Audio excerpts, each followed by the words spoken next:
नमस्कार। सोचिए जरा, एक तरफ है धन दौलत और दूसरी तरफ है ज्ञान और विवेक। जब ये दोनों टकराते हैं तो क्या होता है? आज हम एक ऐसी ही कहानी में उतरेंगे जहां एक छोटी सी घटना एक बहुत बड़ा सबक सिखा जाती है। तो चलिए इस सफर को एक सवाल से शुरू करते हैं। आखिर दौलत की असली कीमत होती क्या है? हम सबने कभी न कभी ये सोचा तो होगा, लेकिन ये कहानी एक ऐसा जवाब सामने रखती है जो शायद हम में से किसी ने सोचा भी ना हो। तो कहानी की शुरुआत होती है एक बहुत ही शांत और खूबसूरत जगह से। जरा सोचिए, यमुना नदी बह रही है और उसके ऊपर एक ऊंची चट्टान पर एक गुरु बैठे हैं, दुनिया से बेखबर, अपने ही चिंतन में डूबे हुए। और यहीं पर एंट्री होती है हमारे दो किरदारों की। एक तरफ है गुरु जो ज्ञान की खोज में मग्न हैं, और दूसरी तरफ आता है उनका शिष्य रघुनाथ जो अपनी दौलत के नशे में चूर है और बस गुरु को इम्प्रेस करना चाहता है। मतलब एक ज्ञान का समंदर तो दूसरा बस दुनियादारी की चमक दमक। दोनों की दुनिया में जमीन आसमान का फर्क। तो रघुनाथ अपने गुरु के सामने एक तोहफा रखता है। क्या? हीरों से जड़े हुए सोने के दो भारी भरकम कड़े।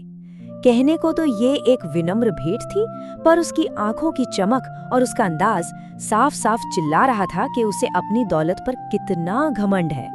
और बस यहीं से कहानी में एक बहुत दिलचस्प मोड़ आता है। गुरु वो तोहफा ले तो लेते हैं, लेकिन इसके बाद जो होता है वो उस शिष्य के लिए एक बहुत बड़ी परीक्षा बनने वाला था।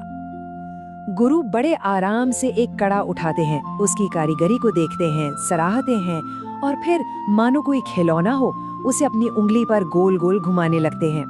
सूरज की रोशनी जैसे ही उस पर पड़ती है, उसमें जड़े हीरे, अरे वाह, चारों तरफ जगमगाने लगते हैं। सच में एक बेशकीमती चीज। और तभी अचानक वो कीमती कड़ा गुरु की उंगली से फिसल जाता है। कोई कुछ समझ पाता उससे पहले ही वो कड़ा चट्टान से लुढ़कता हुआ सीधा छपाक यमुना की तेज धार में गायब हो गया। रघुनाथ के मुंह से एक दर्द भरी चीख निकलती है।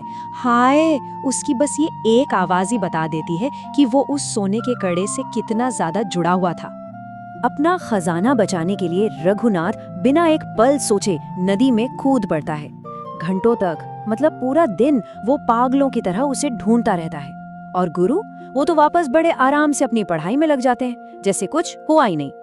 अब दिन ढल चुका है, सूरज भी डूब रहा है, और पानी से बाहर निकलता है थका हारा, पूरी तरह निराश रघुनाथ, हाथ बिल्कुल खाली।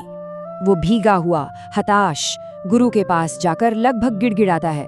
गुरुजी, बस आप मुझे वो सही जगह बता दीजिए जहां कड़ा गिरा था। मैं उसे ढूंढ लूंगा, पक्का ढूंढ लूंगा। मतलब देखिए, उसका ध्यान अब भी सिर्फ उस खोई हुई चीज पर ही है। और अब कहानी अपने क्लाइमैक्स पर पहुंचती है। वो पल जहां गुरु का जवाब इस पूरी घटना का मतलब ही बदल देगा।